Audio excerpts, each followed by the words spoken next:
Boa tarde. Como a nova Previdência vai afetar professores e professoras? O assunto foi debatido hoje em audiência pública na Comissão de Direitos Humanos. O secretário de Previdência do Ministério da Economia deixou claro: a reforma proposta pelo governo não vai afetar a diferença de tempo de contribuição entre professor e professora para quem está para se aposentar e vai ter que se submeter às regras de transição, mas haverá pedágio. Se ele falta 2 anos, ele vai pagar 1 ano a mais, vai ter que ficar 3 anos. Se ele falta 1 ano, vai pagar 6 meses a mais, vai ficar 1 ano e 6 meses, e assim por diante. Essa é a regra para quem já está muito próximo. Representantes dos professores criticaram o impacto da reforma para os professores no médio e longo prazo, considerando a falta de condições dos profissionais, baixos salários e doenças laborais. Foram feitas pesquisas em outros países e que, portanto, lá não há diferença de tratamento entre homens e mulheres, professor e professora. Eu espero que nessa pesquisa também tenham tido cuidado, tempo, de pesquisar as condições de trabalho desses professores de outros países. Qual é o nível de investimento desses outros países na educação? Fazer um ajuste agora é absurdo. Por quê? Porque 1/3 da nossa categoria, 33% da nossa categoria, sofre com doenças profissionais.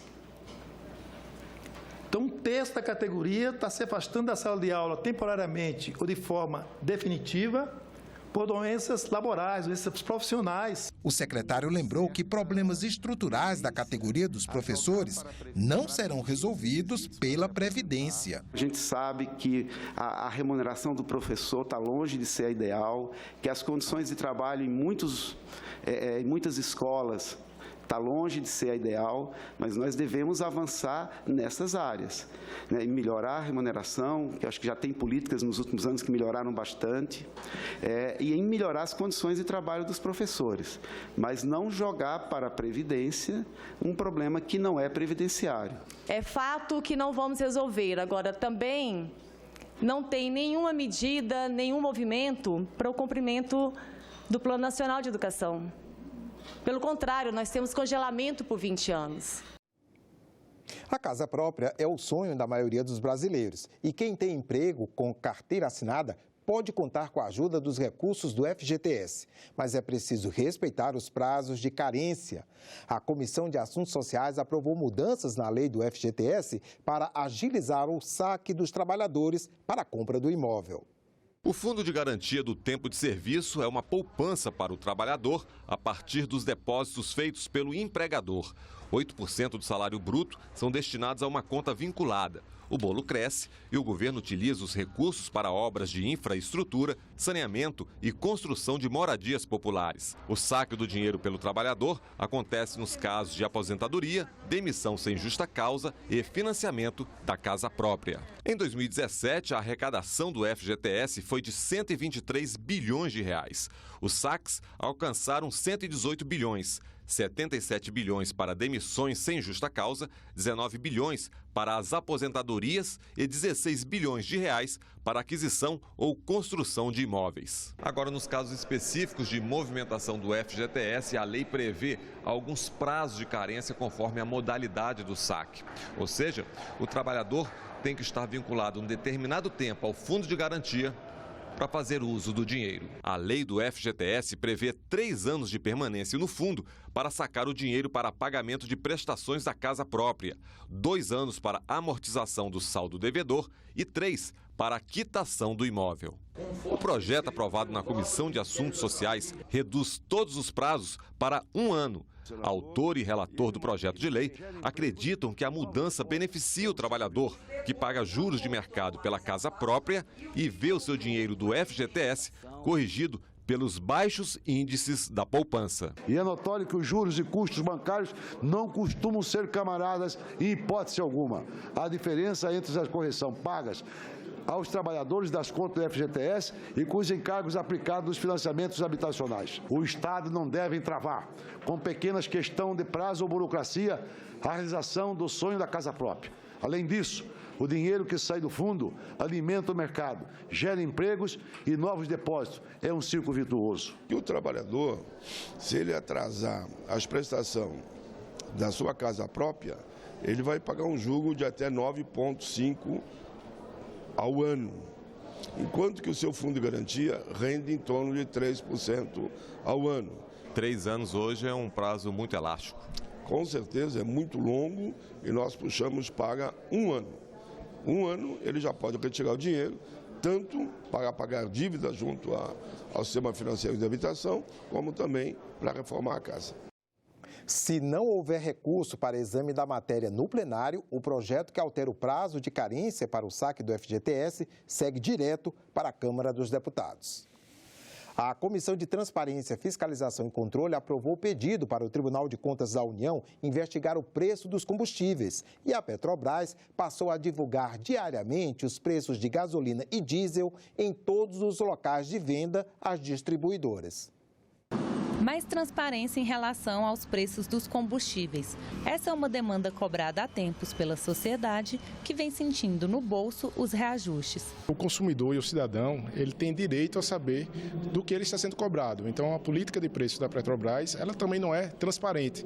Então, por isso, através da nossa comissão, da CTFC, que é a Comissão de Transparência e Fiscalização, aprovamos uma proposta para que o Tribunal de Contas da União fiscalize, investigue de que é composto esse preço. Agora a Petrobras divulga na internet a quanto vende a gasolina e o diesel em cada ponto de venda às distribuidoras, em vez de apenas a média nacional no país. Em Brasília, por exemplo, a gasolina é repassada às distribuidoras no valor de R$ 2,10 e o diesel R$ 2,35. Mas nos postos a realidade é bem diferente. R$ 4,29 a gasolina e R$ 3,77 o diesel.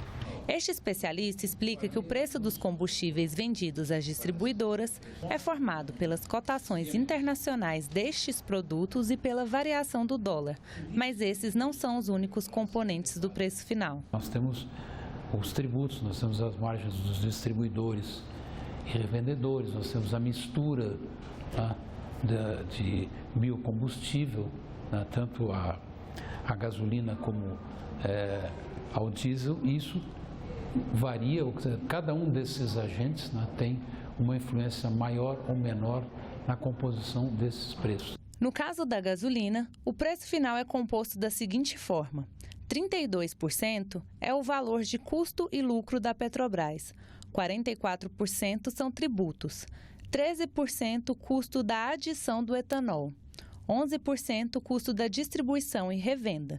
No caso do diesel, 55% é o valor de custo e lucro da Petrobras, 24% impostos, 6% custo da adição do biodiesel e 15% distribuição e revenda. Roberto Piscitelli acredita que deveria existir um intervalo mínimo para que a Petrobras pudesse variar os preços. Por exemplo, numa época de redução do preço internacional da commodity, que a Petrobras acumulasse um pouco de gordura, né? E inversamente, quando o preço se elevasse, e essas oscilações às vezes são bruscas e são acentuadas, que durante esse período, digamos assim, de preços menos favoráveis do ponto de vista do consumidor interno, isso pudesse ser compensado com aquela gordura. Quando se fala o preço da gasolina, por exemplo, o preço do diesel, não estamos falando do carro de passeio apenas, não estamos falando da passagem do ônibus apenas, estamos falando aqui do preço de uma roupa que se compra, do preço do tomate, do preço do pão, porque tudo há um valor agregado, há uma cadeia de consumo, pelo frete principalmente, que faz com que se componham os preços finais dos produtos que são vendidos. Então, quando aumenta a gasolina, quando aumenta o diesel, aumenta também a conta no bolso do brasileiro. Uma comissão de senadores esteve em Minaçu, Goiás, e disse apoiar a reabertura da mina de amianto Crisotila, localizada na cidade. A produção foi proibida pelo Supremo Tribunal Federal. O presidente do Senado, Davi Alcolumbre, integrou a comitiva. Os senadores Davi Alcolumbre, Vanderlan Cardoso, Luiz do Carmo e Chico Rodrigues foram no sábado a Minaçu, no extremo norte de Goiás, a 504 quilômetros da capital Goiânia, para conhecer a situação dos trabalhadores da mineradora Sama, que produz amianto Crisotila, usado principalmente na construção civil. Desde 2017, a extração e a venda do amianto estão proibidas pelo STF em todo o país. O Supremo concordou com o argumento de que o material é cancerígeno. Junto com o governador de Goiás, Ronaldo Caiado, a Comissão Temporária Externa de Senadores percorreu a cidade, visitou as instalações da SAMA e participou de uma audiência pública. Os senadores afirmaram que vão se empenhar para que o Supremo reverta a decisão. As pessoas perdendo os empregos, a cidade de Minaçu com quase 40 mil habitantes e ver que é alta tecnologia. Uma decisão equivocada, né? Então buscarmos aí uma solução junto com os trabalhadores, junto com a classe política do município, do Estado de Goiás, do Senado Federal e com certeza vai ser revista essa posição. Os trabalhos científicos estão aí mostrando que não existe nenhum problema que causa câncer, como foi justificado para o seu fechamento. Então, nós temos a convicção que o Supremo Tribunal Federal vai rever a sua posição e vai entender que essa mina ela é fundamental para a população de Minaçu, para Goiás e para o Brasil. Não é possível que a frieza de uma linha de lei possa se sobrepor à vida das pessoas que trabalham, que tiram o seu sustento com dignidade nessa mineradora, fazendo com que riquezas sejam transferidas para este município, para o estado de Goiás e para o Brasil. A minha presença é para assegurar que um poder constituído da República, a partir de hoje, está com os olhos voltados a esse drama que vive as famílias de Minaçu. A Comissão Externa Temporária foi aprovada em plenário. O requerimento foi do senador Vanderlan Cardoso. Foro privilegiado de autoridades, reformas da Previdência e do sistema financeiro. Assuntos da entrevista de hoje com o senador Álvaro Dias. Reforma da Previdência, tributária, fiscal e do sistema financeiro. Nosso convidado hoje é o senador Álvaro Dias, do Podemos do Paraná, que vai conversar com a gente sobre as reformas que considera necessárias para o país. Seja bem-vindo, senador. Muito obrigado. Senador, o senhor fala nos seus pronunciamentos em um divórcio entre o Estado e a sociedade brasileira e na necessidade de refundar a República. O que seria isso? Olha, isso vem de longe, né? Porque quando se instituiu a República, lá no interior da Bahia, em Canudos, nós tivemos uma revolta popular, exatamente em razão do divórcio que existia entre governantes e o povo. E desta revolta se dizimou uma população inteira de Canudos, a chamada Revolta de Canudos. Então, a nossa república tem já o vício de origem, né, que é a distância entre autoridades e a população. Pois bem, nós estamos vivendo esse divórcio hoje. As instituições públicas brasileiras estão muito distantes das aspirações da sociedade. É por essa razão que há uma negação reiterada da existência da República. A República que temos mais parece, às vezes, com o Império, porque passa a impressão, a maioria do povo, que trata-se de um grupo, autoridades constituídas, que usam o poder para preservar os seus privilégios, em prejuízo do interesse maior de toda a população. Quando nós falamos em refundação da República, nós pregamos a mudança desse cenário, que passa por reformas essenciais. A reforma da Constituição, em muitos dos seus dispositivos, a regulamentação de dispositivos constitucionais, mas, acima de tudo, a prevalência da lei.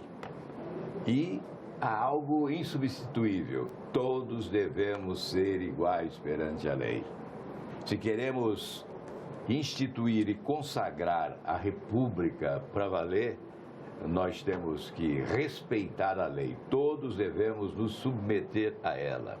Somos acusados de legislar mal. Muitas vezes até legislamos bem, mas a lei é interpretada ao sabor de conveniências e de circunstâncias. E isso estabelece o divórcio. O interesse da população é um, o interesse das autoridades é outro. Esse conflito que há hoje entre os poderes tem muito a ver com essa realidade. Senador, de que instituições o senhor está falando? O Congresso é eleito, o presidente é eleito, os governadores são eleitos? Eu falo do Executivo, eu falo do Legislativo, eu falo do Judiciário, especialmente o Supremo Tribunal Federal tem estabelecido esse fosso enorme, né? Colocando a população muito distante.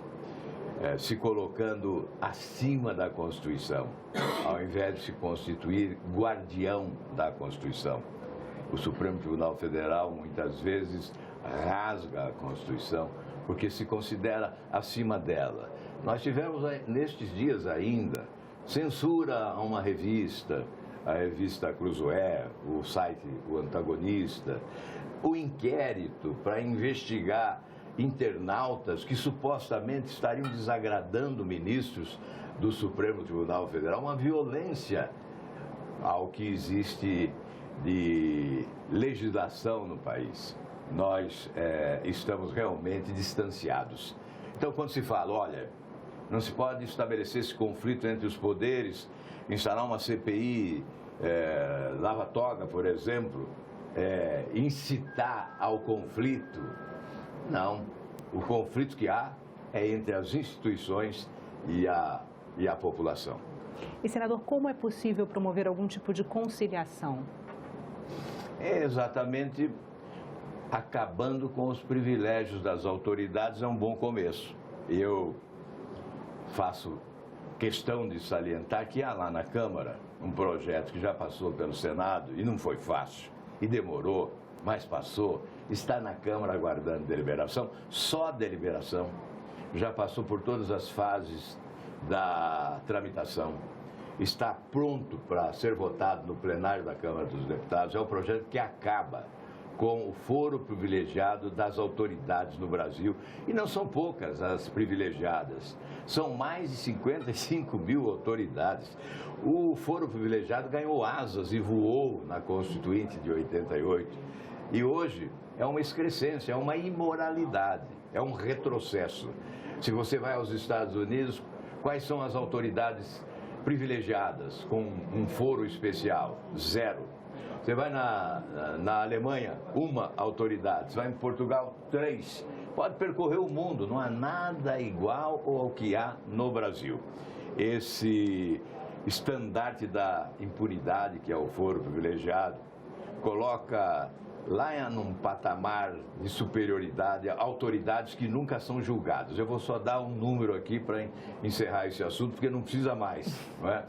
Nós tivemos em 5 anos da Operação Lava Jato 850 condenações em primeira instância, ou seja, dos que não possuem foro privilegiado, sejam ex-presidentes, sejam ex-ministros, ex-parlamentares, ex-governadores.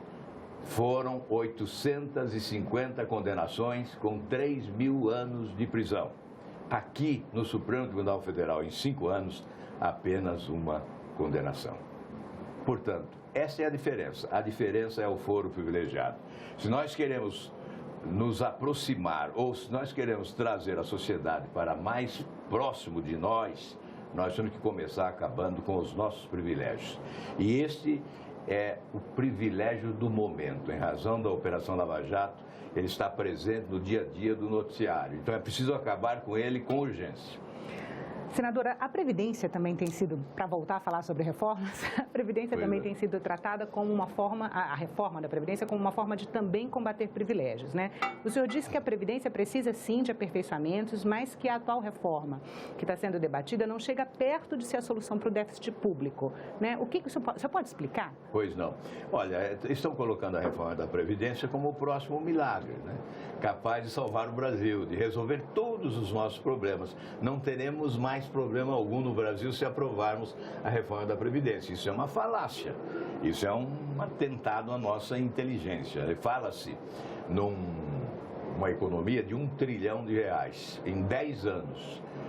Primeiramente, é preciso dizer que não estão dizendo com que premissas, quais premissas foram utilizadas para esta conclusão, que a economia será de R$1 trilhão. Poderiam dizer 2 trilhões, que eu acreditaria da mesma forma. Por quê? Porque não apresentam as premissas para se chegar a esta conclusão. A promessa do governo é apresentar na comissão especial, já aprovada na Comissão de Constituição e Justiça, mas não deveria ter apresentado, meu Deus do céu. Vão apresentar quando? Depois de todo esse nervosismo? Enfim, mas vamos admitir que seja real essa economia de 1 trilhão. Essa economia desaparece em apenas 2 anos, com o déficit nominal, que é o déficit primário, somado ao valor dos juros pagos na rolagem da dívida pública. Então, são 517 bilhões esse ano. Em 2 anos, liquida-se a economia de 10 anos. Basta dizer isso para concluir. Não é suficiente a reforma da Previdência. Existem outras reformas importantes. É preciso limitar o gasto público, as despesas, eliminar o desperdício, conter o endividamento avassalador. Nós não estabelecemos o limitador do endividamento e isto é obrigação constitucional. Há questões fundamentais que não estão sendo ainda encaradas com a necessária celeridade e competência. Em relação à reforma do sistema financeiro, senador, o senhor defende que ela é necessária? Esse é o grande desafio. Por que falar só em reforma da Previdência?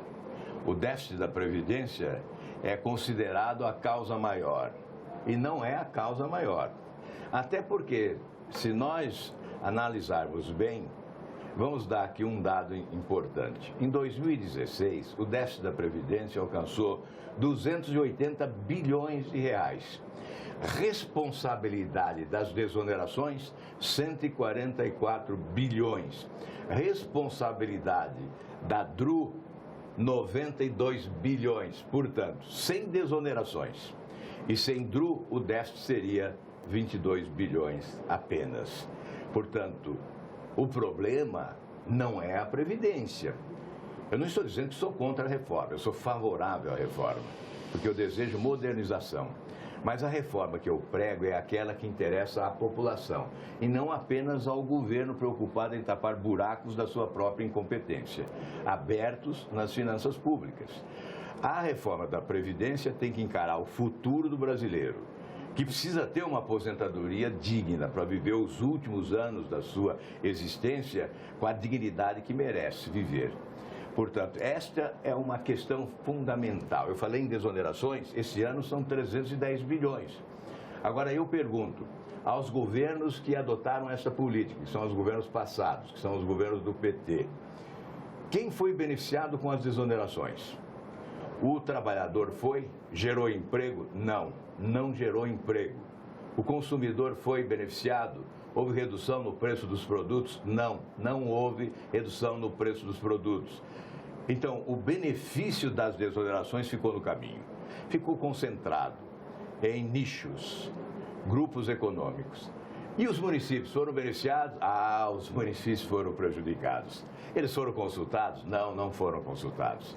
Os municípios e os estados perdem neste ano, em razão das desonerações, perdem de receitas 65 bilhões de reais. E nós ficamos aqui discutindo migalhas para os nossos prefeitos. Eu digo migalhas porque são migalhas, diante do contexto da economia nacional, do bolo tributário nacional, são migalhas as chamadas emendas parlamentares. Ao invés de discutirmos para valer mesmo, né? Isso cabe ao governo, tem que partir do governo, do executivo, porque nós estamos sob a égide de um presidencialismo de muito poder. Então, nós temos que promover essas reformas. A reforma financeira ou a reforma bancária é o calcanhar de Aquiles, é o grande desafio do governo, porque nós somos reféns do sistema financeiro. São mais de 60 bilhões de brasileiros endividados, porque o governo é generoso com os bancos. Os governos foram generosos demais com os bancos do Brasil. Senador, muito obrigada pela entrevista. O Senado Notícias Revista fica por aqui. Você pode rever as reportagens clicando na nossa página na internet, senado.leg.br/tv. Obrigado pela companhia e até a próxima.